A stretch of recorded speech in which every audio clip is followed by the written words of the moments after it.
सभी को नमस्कार। मैं नम्रता श्रीवास्तव आप सबों का बहुत बहुत स्वागत करती हूँ। फ्रेंड्स, मैंने अपने एक पिछले वीडियो में बताया था कि किस तरीके से हमारे पिछले जन्म की जो शत्रुता होती है वो अगले जन्मों में भी ट्रांसफर होती है। हम उसे कैरी करते हैं और तब तक कैरी करते हैं जब तक उसका प्रॉपर निराकरण ना हो जाए, जब तक हम उसको समझ ना लें, उसको सॉल्व ना कर लें। इसी से रिलेटेड आज एक केस स्टडी मैं लेके आई हूँ जो कि एक होप नाम की महिला का है। डॉक्टर विज ने इसे बतलाया है। और वो जो होप होती है, जो लेडी होती है, वो उनके हस्बैंड का डेथ हो चुका होता है और उनका बेटा होता है। बेटा उनका टीनेजर है और जैसे सारे टीनेजर्स बच्चे होते हैं वो भी वैसा ही है, कुछ अलग नहीं है। टीनेजर बच्चे थोड़ा, ये एक ऐसी एज होती है जहाँ पे बच्चों को लगता है कि मैं बड़ा हो गया हूँ, मैं उस तरीके से अपने आप को समझते हैं, डील करते हैं। थोड़ा बहुत स्कूल के क्लासेस कभी कभी बंक मार लेते हैं, क्लासेस की जगह कभी दोस्तों के साथ घूमने चले गए। ये सब नॉर्मल एक्टिविटी होती है जो उनका बेटा स्टीव, जिसका नाम था, वो करना शुरू कर दिया था। तो होप जो होती हैं वो अपने बच्चे को लेकर के बहुत ज्यादा परेशान हो जाती हैं। हालांकि स्टीव में इतना ज्यादा भी उसका नेचर उग्र नहीं था कि परेशान हुआ जाए, बट पता नहीं क्यों होप उसे देख देख के बहुत ज्यादा इरिटेट होती थी, गुस्सा करती थी और वो अपने अंदर के गुस्से को रोक नहीं पाती थी।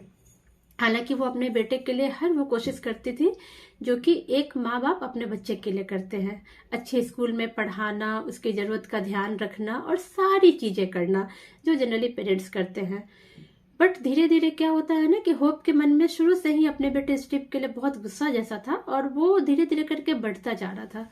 उसे ऐसा लगता था कि स्टीव मुझे पागल कर देगा, मुझे स्टीव मेरी सारी एनर्जी खत्म कर रहा है, मुझे स्टीव से दूर रहना होगा, स्टीव को अपने आप से दूर करना होगा। और बहुत तरह की नेगेटिव एनर्जी वो, मतलब उसको टॉलरेट नहीं कर पा रही थी अपने खुद के बेटे को देख देख के उसे ऐसा लगता था। और धीरे धीरे करके उसकी ये बहुत ज्यादा बढ़ने लगी। वो उपाय ढूंढने लगी कि किस तरीके से अपने इस बेटे को अपने से दूर किया जाए। ये तो एक्सट्रीम केस हो गया ना, जब एक मदर इस तरह की बातें सोचने लग जाए। वो डॉक्टर विज के पास आती हैं, प्रॉब्लम बताती हैं। तो पहले डॉक्टर विज कोशिश करते हैं कि ये देखें कि कहीं इस वर्तमान जीवन से ही तो, मतलब इस प्रॉब्लम का कुछ लिंक नहीं है ये। तो उन्हें इस जीवन में ऐसा कुछ नहीं मिला। हालांकि जो होप की लाइफ थी वो बहुत संघर्ष से भरी हुई थी। जब ये मात्र 5 साल की थी तो इनके पिता इनको, इनकी मदर को, छोटे भाई को छोड़ के चले गए थे। और ये 5 साल की थी, भाई इनसे छोटा था और फादर चले गए तो समझ ही सकते हैं कि घर की आर्थिक स्थिति क्या हो गई होगी, आर्थिक और मानसिक दोनों ही स्थिति।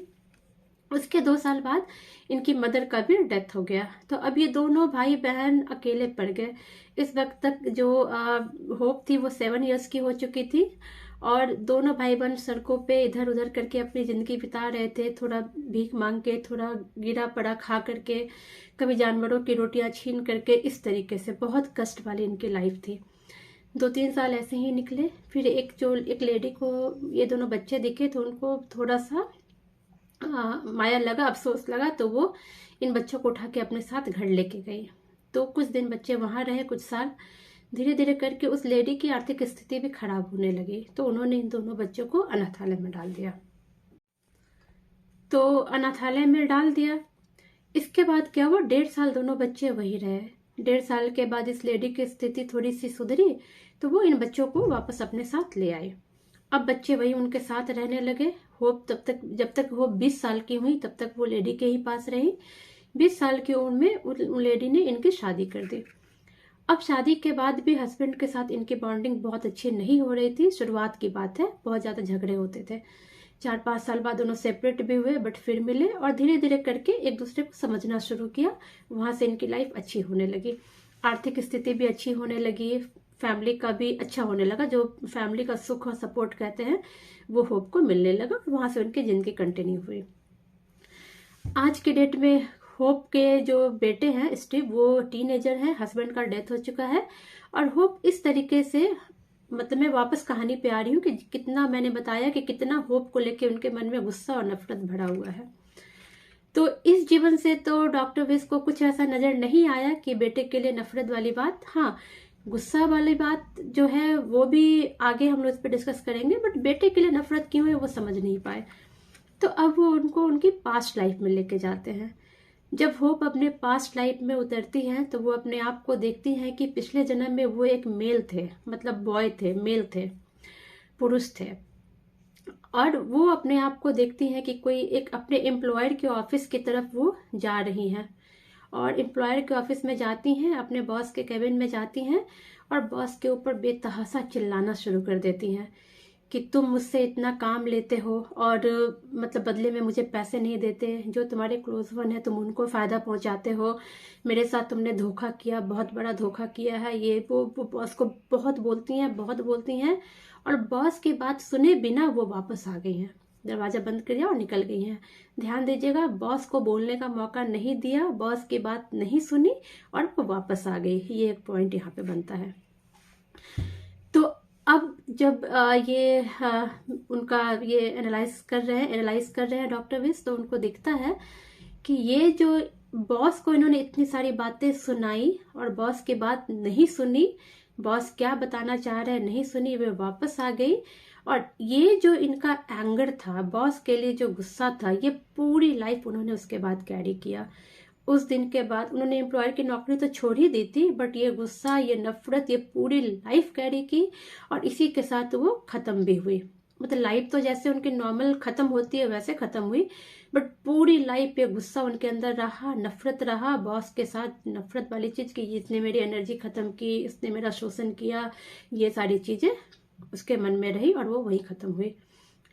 अब इनकी नेक्स्ट लाइफ पे, करंट लाइफ पे आते जो आज वो जी रही हैं, जो गुस्सा, जो नफरत है ना, वो उस समय फील कर रही थी अपने बॉस के लिए, वही गुस्सा, वही नफरत वो उनको तब से फील हो रहा है जब उनके फादर उनको छोड़ के चले गए। उसी तरीके से वो फील कर रही थी। वो पूरी लाइफ उन्होंने अपनी उसी तरीके से खत्म की, गुस्से में, क्रोध में, नफरत में। तो जो हमारा नेचर एक जन्म में रहता है, हमें एनी हाउ वो वही चीज हमें दूसरे जन्म में मिलती है। तो उनके वो नेचर चूंकि बन चुका था, तो उनका यही नेचर इस जन्म में भी कैरी होना था। इनके फादर छोड़ के चले गए, वही गुस्सा, वही नफरत वो पूरी जिंदगी कैरी करती आई। हालांकि स्टीव के लिए इतनी नफरत क्यों, इसका अब हम लोग देखते हैं। उस जन्म के जो बॉस थे वो इस जन्म में इनका बेटा बन के जन्म लिए, स्टीव बन के जन्म लिए। यस, ये जो स्टीव थे जिनके लिए इतनी नफरत, इतना गुस्सा फील करती है, वो कोई और नहीं, पिछले जन्म के इनके बॉस थे जो इनका बेटा बन के जन्म लिए। और पिछले जन्म जो वो पूरी लाइफ अपने बॉस से इतनी नफरत की, इतनी बातें बोली और इतना गुस्सा अपने अंदर कैरी की, वही नफरत, वही गुस्सा, वही बातें वो स्टीव के लिए फील करती है, अपने बेटे के लिए फील करती है। क्योंकि वो तो उस सोल के लिए गुस्सा थी, उस सोल के लिए गुस्सा थी और इस सोल के अंदर गुस्सा भरा हुआ था। सेम चीजें इस जन्म में आई, उस सोल के लिए गुस्सा, तो वो सोल तो उनका बेटा बन गया। इनके अंदर इन्होंने खुद ही उस चीज को नर्चर किया हुआ था, कैरी किया हुआ था, वो नफरत। तो वही नफरत जो कि बेचारा स्टीव, वैसा भी कुछ बुरा नहीं था, नॉर्मल टीनेजर बच्चे होते हैं, हमारे भी बच्चे कुछ इस तरीके की बदमाशियां करते हैं, सेम चीजें था, तो वो नफरत करती थी। और अब होप को रियलाइज हुआ कि उसने पिछले जन्म की जो वो शत्रुता थी, वो नफरत थी, उसने उनकी लाइफ को कितने बुरे तरीके से अफेक्ट की। ना सिर्फ वो लाइफ को बल्कि ये लाइफ को भी, कि एक माता और एक पुत्र का रिश्ता जो इतना खूबसूरत होता है, इतना प्यारा रिश्ता होता है, उसको उन्होंने बर्बाद कर दिया।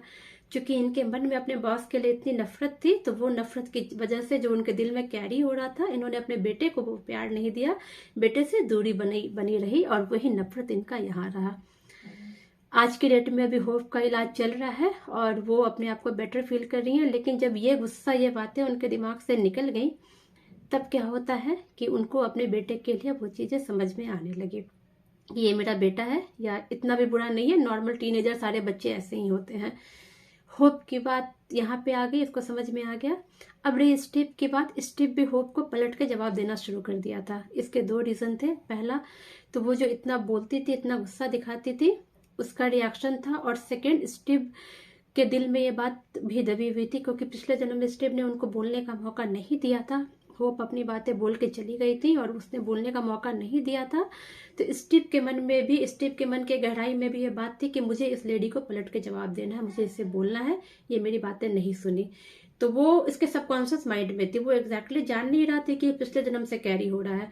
यही कारण था कि जो उनका बेटा स्टीव है वो होप की बातें भी नहीं सुनता था और उनको पलट के जवाब देता था।